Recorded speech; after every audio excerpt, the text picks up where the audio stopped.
The blizzard drove them into the cabin like animals into a cage. At first, it felt like an adventure, a historic log shelter in the Rockies, a crackling fireplace, the scent of pine resin and old timber. The Reed family, Mark, Sarah, 10-year-old Jacob, and 8-year-old Lily. They were supposed to ring in the new year at a hotel, but the road got blocked 3 hours before midnight. The cabin wasn't entirely abandoned. It had electricity from a chugging generator, meter, canned supplies, and dry firewood. Sarah was the first to notice the silence. Not the one outside, where the wind howled. Inside, a tomb-like pressured silence hung as if the walls absorbed any sound. They couldn't even hear their own breathing until they listened for it. Jacob found the attic hatch. Wark, trying to distract the kids from panic, pried it open. The dust didn't just smell old. It smelled of something dried, preserved, like a herbarium or a forgotten coffin. Up in the attic, beneath a canvas cover, stood they. A grandfather clock of dark, almost black wood. The carving was intricate, twisted with motifs of grapevines that, upon closer look, resolved into clutching, slender fingers. An ivory-colored face, black Roman numerals. The hands were frozen at 11:55. In the small door beneath the face, behind glass, a dark slit hinted at the cuckoo's house. "They're beautiful," Lily whispered. Her voice was unnaturally loud in the quiet. "Don't touch," Sarah said, automatically, but too late. Lily tugged the chain with the weights. They gave way with a quiet, oily creak. Mark, out of a mechanic's curiosity, checked the back panel. The key was in the winding hole. He turned it. 7 dull, succulent clicks echoed, the winding. And then it shattered the silence. Tick. The sound wasn't metallic. It was bony, sharp, like a knuckle cracking. Talk. Sarah flinched, not from the sound, from a sensation, a slight cold pinch at her temple. She automatically brushed her hair. A strand by her temple, the one that always fell loose, was now blindingly white, like chalk. "What?" she began, but Mark wasn't looking at her. He was looking at his own hands. On the back of his left hand, where an hour ago there was just a mole, now sat a small brown speck, an age spot, defined like an ink blot. The rules had changed. The first law, time flows evenly, was revoked. Now it flowed only in one place, inside them, siphoned out by the mechanism's steady beat. Tick.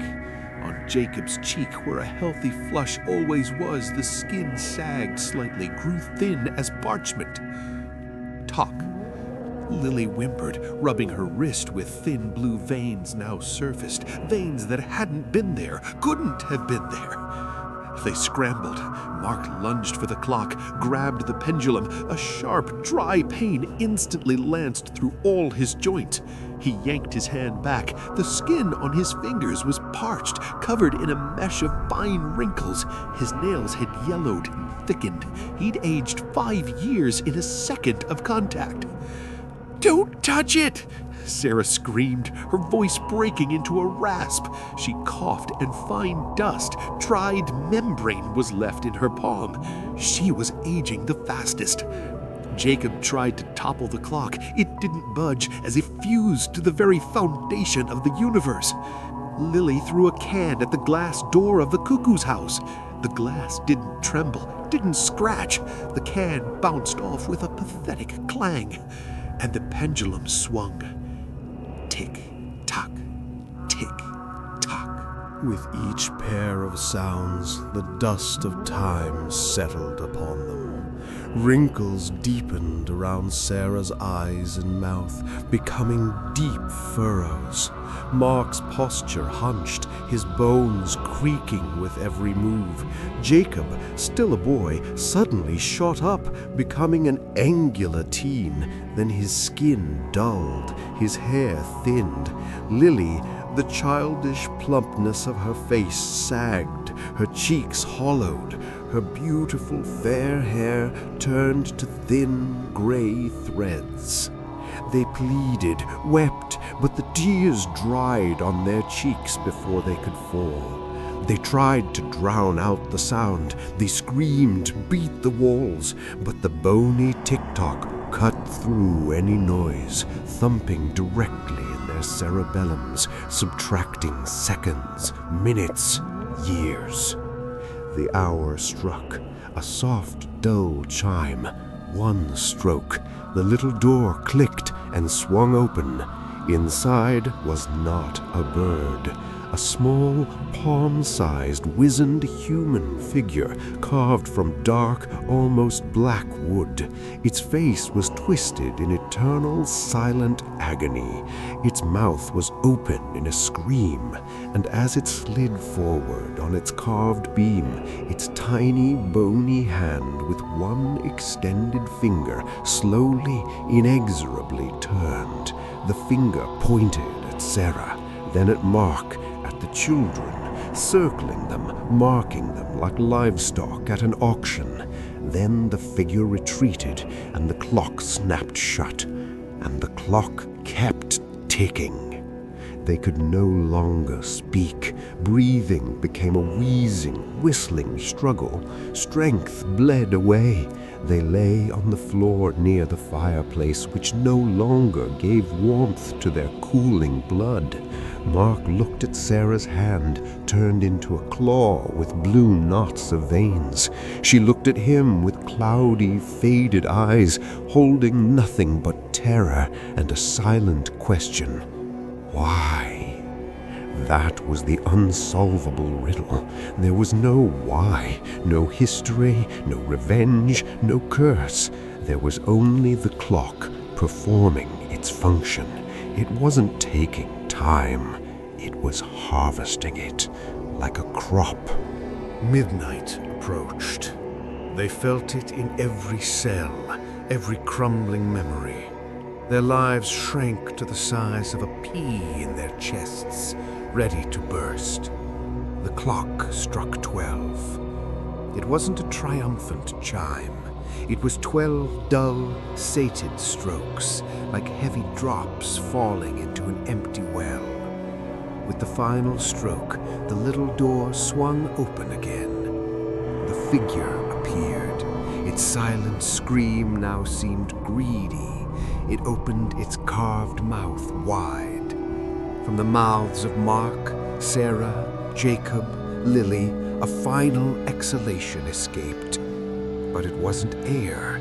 It was a mist, coiling, silvery pale, shimmering with a faint inner light, the condensed essence of all they had ever felt, remembered, been. 4 tendrils of mist rushed toward the tiny figure and were sucked into its gaping maw. It devoured them, trembling with strain, its wooden body momentarily turning translucent, filled with a raging light. When the mist was gone, the cabin held only 4 withered, silent bodies, sheathed in parchment skin. Their gazes had glazed and dulled for the last time. The clock gave a quiet click.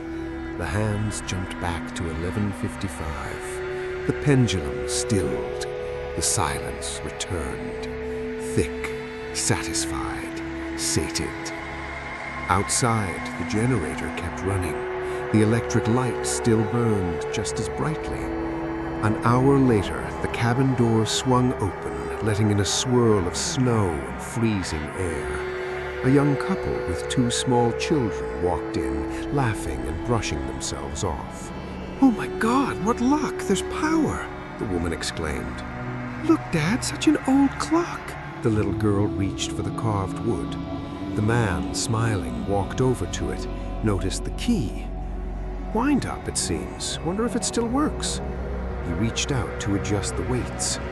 On the black face, deep within the glass door of the cuckoo's house, in the slit, something stirred almost imperceptibly, preparing for a new feeding.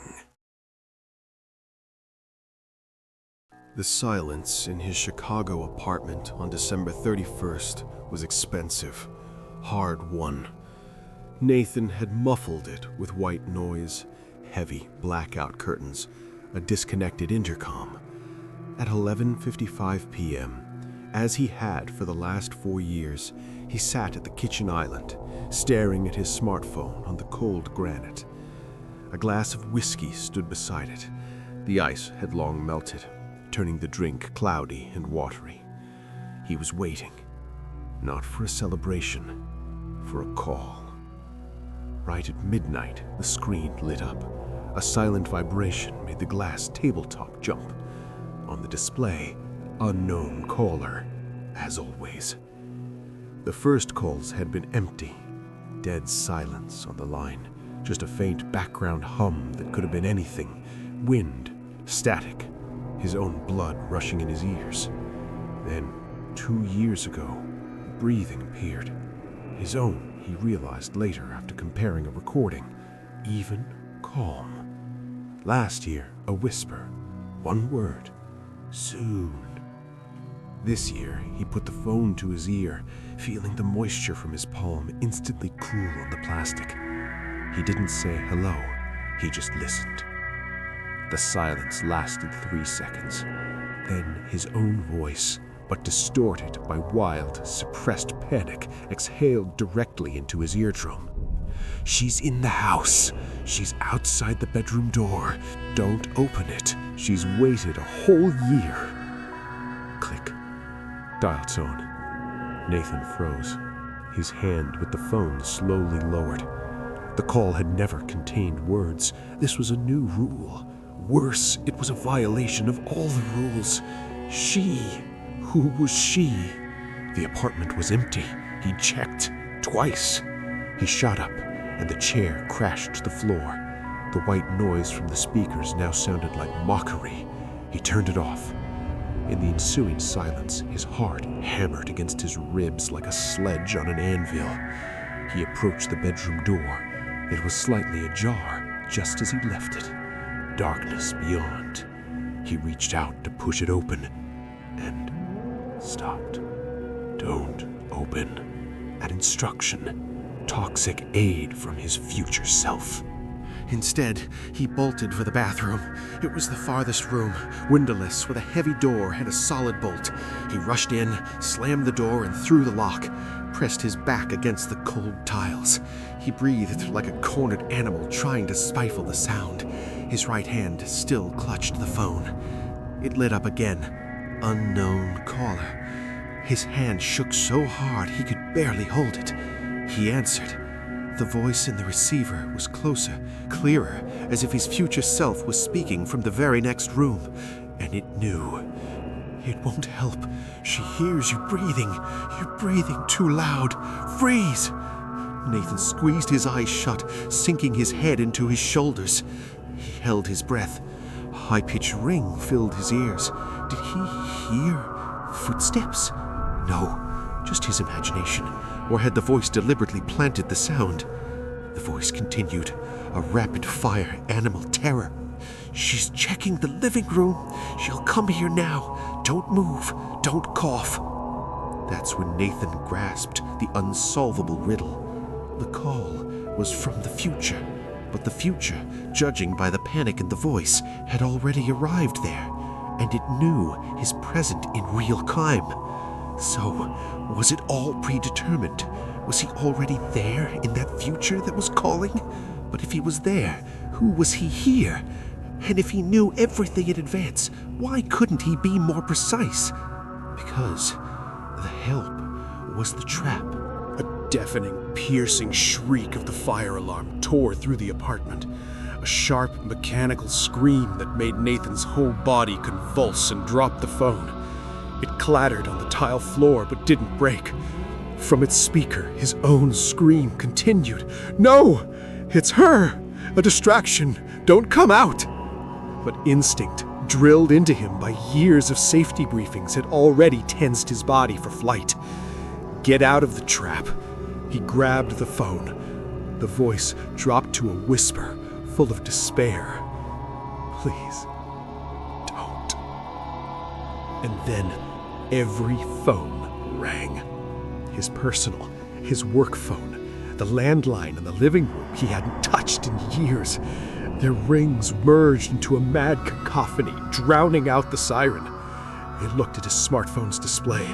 Dozens of incoming calls, all from unknown caller, all at once. Driven by the masochistic curiosity of the doomed, he began switching between them, holding the phone to his ear. Voice 1, hoarse with a wet, gurgling sound as if drowning. Water in the lungs. She's holding you under in the bathtub.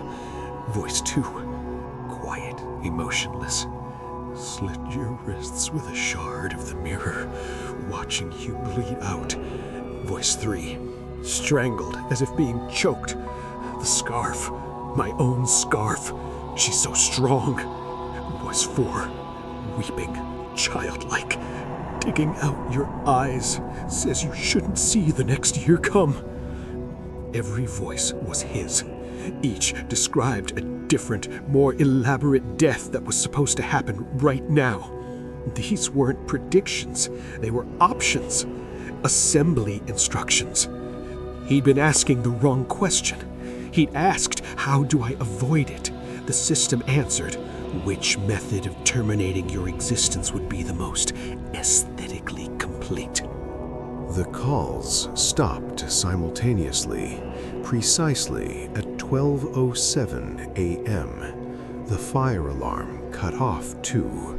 An absolute, crushing silence fell, the kind of silence that doesn't exist in a big city. Even the white noise was gone, as if reality itself was holding its breath. Nathan sat on the cold bathroom floor, hugging his knees. Silent tears streamed down his face. He understood. The calls weren't warnings. They were a selection process, a fitness test. The future he was weeding out the weak, panicking versions to choose the one that... What? Outside the bathroom door in the hallway, a sound came. Not a floorboard creak, not a footstep. His own voice, but utterly calm, almost cheerful. "Happy New Year, Nathan." The voice was warm, serene. It held no trace of fear, only a deep, bottomless satisfaction. "Come out. You are me now." Nathan stopped breathing. His brain, overloaded with terror, finally produced the ghastly understanding. A cycle, not an annual one, an existential one. She wasn't a ghost, wasn't a monster. She was the completion, the future version that had passed the selection, survived this night, taken someone's, or its own, life, and now had come to claim its place, to sit at the kitchen island next year and wait for the call, to start it all over. The doorknob turned slowly, silently. The lock he'd clicked made no sound. It simply ceased to exist as an obstacle. From the crack between the door and the frame drifted a familiar scent. His cologne, his toothpaste, and something else. Cold, like the void between stars. A shadow fell across the crack. Someone stood on the other side and waited. Nathan looked at his reflection in the dark screen of the fallen phone. He could only see the outlines of his own face, distorted by terror. And in the depths of the black glass, behind his reflection, he thought he saw another face, calm, smiling, his own. The crush in Times Square is a ritual. Mark had performed it for 15 years straight with the same friends. The cold, the press of bodies, the smell of roasted chestnuts, sweat, and cheap champagne. It was all just background noise for the camera flash at 00:01 when they, blue from the cold, screamed Happy New Year. Then the pub, thawing out, laughter. And the next day, the photo review. The 2010 photo was a bit grainy. They were young, their faces blurred from motion in the foreground, and over Mark's right shoulder, in the sea of faces, one man stood out, a stranger. His face was clear, as if he'd stood perfectly still while everyone else moved. A dark, worn suit, a hat, maybe early 20s, a gaze fixed somewhere past the camera. "Who's that guy?" Mark had asked back then. "What guy? There are thousands of them." A friend had brushed it off. The 2015 photo. Same angle, same faces aged 5 years, and he was there again. Same clothes, but the face was now pushing 40, sharper features, deeper lines around the mouth. Only 5 years, with the aging 20 years worth. The 2020 photo. Pandemic, they were in masks, but they'd kept the tradition. Mark's heart skipped a beat as he scanned the background, and he found him. An old man, deeply hunched, skin like parchment stretched over a skull. The same hat, but now it hung on him like a coat rack. That face was well into its 80s. Only 10 years between the first and third photo, yet between them, an entire human lifetime lived by someone else in their background. The silent witness. He was everywhere, never in the center of the frame, always in the background, but always watching. This year, December 31st, Mark stood in the crowd, a nervous chill shaking him, not from the cold. He scoured with his eyes. He scanned the crowd in sections. His friends laughed, shoved him, offered him a drink. He waved them off, and then he saw him. At the edge of the barricade, right by the curb of 44th Street, stood the man, not in a photo, in the flesh. That same suit now hanging like a sack on a withered frame. The hat, hands like bird's claws gripping the railing. And the most terrifying thing, his head was slowly, laboriously, like a mannequin with a broken joint, turning. Not toward the descending ball, not toward the stage. He was turning toward Mark. Through hundreds of heads, through the falling confetti, through all these years, he was looking right at him.